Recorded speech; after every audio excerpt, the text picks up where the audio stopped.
দৈনিক বণিক বার্তার Sylhet bureau chief Debashis দেবুর চাচা ধীরাজ পালকে দুর্বৃত্তরা কুপিয়ে হত্যা করেছে। শুক্রবার ২৮ মে জুম্মার নামাজের সময় সিলেটের বালাগঞ্জের গহরপুর এলাকার রতনপুর গ্রামের বিজিসি ব্রিকফিল্ডে এ ঘটনা ঘটে।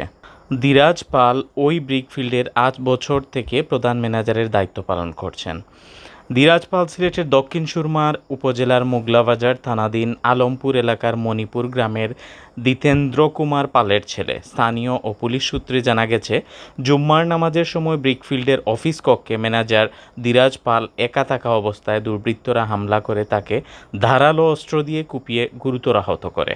এ সময় অফিস কক্ষের টেবিলের ড্রয়ার ভেঙে নগদ টাকা পয়সা ও জরুরি কাগজপত্র লুট করে দুর্বৃত্তরা। তবে কে বা কারা এই ঘটনা ঘটিয়েছে তাৎক্ষণিকভাবে জানা যায়নি। জুম্মার নামাজের পর ধীরাজ পালের চিৎকার শুনতে পেরে স্থানীয়রা তাকে উদ্ধার করে সিলেটের এমএজি উসমানী মেডিকেল কলেজ হাসপাতালে প্রেরণ করলে কর্তব্যরত ডাক্তার মৃত ঘোষণা করেন। এ বিষয়ে বালাগঞ্জ থানার ভারপ্রাপ্ত কর্মকর্তা ওসি মোহাম্মদ নাজমুল হাসানকে জানান, খবর পেয়েই আমরা ঘটনাস্থলে পৌঁছেছি। বিষয়টি খতিয়ে দেখছি, তবে এখন পর্যন্ত কাউকে শনাক্ত বা আটক করতে পারেনি। স্থানীয় জনতা ব্রিকফিল্ডের মালিক ও কর্মকর্তা কর্মচারীদের জিজ্ঞাসাবাদ করা হচ্ছে। সহকারী ম্যানেজার হিসাবে আছি। আমার নাম হলো সৈয়দ আহমদ। আজকে তো ফোনে একটার সময় আমি তো নামাজে যাইব না, যাতে তুমি গোসল করল। আমি গোসল করছি। গোসল করার পরে 1:25 আমি অফিস থেকে বাড়িছি নামাজের উদ্দেশ্যে গেছি। নামাজ পড়ছি। নামাজ পড়িয়া আমি আসার পথে একটু দূরে থাকা অবস্থায় দেখি ফিল্ডের লোকজন দৌড়াদৌড়ি করতেছে, আশপাশের মানুষ সব আইতেছে। তো আমিও সাথে সাথে টান্না সাইকেল আইলাম। সবাই আমার ওকে করবা এলো, দাদারে খেরা খেরা সে দিয়া গেছে, টেকা উকা লইয়া গেছে। অতটুকু আমি সাথে সাথে আইছি। আইয়া চাইছি টান দিকে, দেখছি টান আঘাত আছে মাথার পিছনে, পাও আঘাত আছে, হাতে একটা আঘাত আছে।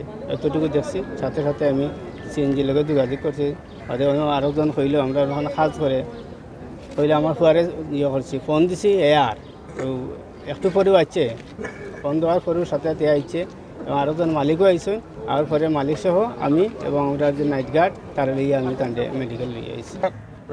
সাবরে অফিসও খেয়ে মানে দুর্ঘটনা ঘটাইয়া মারিয়া দরিয়া গেছে। আমি শুনার সাথে সাথে মোটরসাইকেল লইয়া গেছি, আরও পার্টনার লইয়া গেছি। আমার পার্টনার আরও জানাইছি, তারাও গেছেন। আমি সিএনজি দি দাদারে মেডিকেল লইয়া আইছি। আওয়া পরে এখন তার ডেড বডির মাঝে পাইছি আপনার।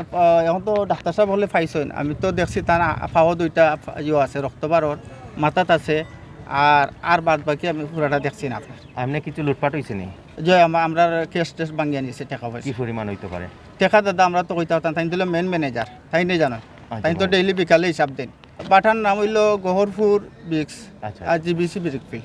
আমরা 8 বছর ধরে ফিল্ড চালাই আর পার্টনারি। আমরা পার্টনার হলোর মাঝে কোনো ধরনের কোনো বিরোধ নাই, কোনো দিনও কোনো সমস্যা নেই, কিচ্ছু নাই। দাদা অনেক দিন ধরে 8 বছর ধরে কেন আছেন। দাদার কোনো সম্বন্ধে কেউর ক্ষতি কোনো আক্রোশিত নাই। দাদারে খুব মায়া করেন এলাকার মানুষে, খুব একটা সুনাম করেন তান। আমরা যে মাল তাইন বিক্রি করেন বা তান কোনো কমপ্লেন আজ পর্যন্ত পাইছি না।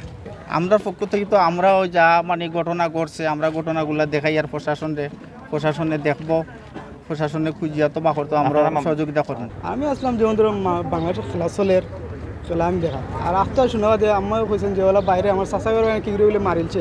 তারা ওখানেও শুনছে বাড়ি এরা কার কথা কেমনি তারা বুঝছে। বুঝতে আমি লোকালু উঠে গেছি। উঠা দিকে প্রায় প্রতি পাক্ত মানুষ হচ্ছে, তারা প্রায় মানুষ হচ্ছে। তো আমি যাওয়া গিয়া দেখলাম মাতঙ্কে রক্ত করে লোকালে মাথার ধরলাম, রক্তটা করতো না ওরা কোনদিন চেয়ারের মাঝে দাঁড়ির মাঝে চেয়ারের মাঝে টানবো না। চেয়ারও আমি ওটা দেখছি। অত্যন্ত নর্মাল মানুষ আর খুব ভালো মানুষ। তার লগে যে ঝগড়া করার এমন কোনো মানুষ নাই যে মানুষের ঝগড়া করবে।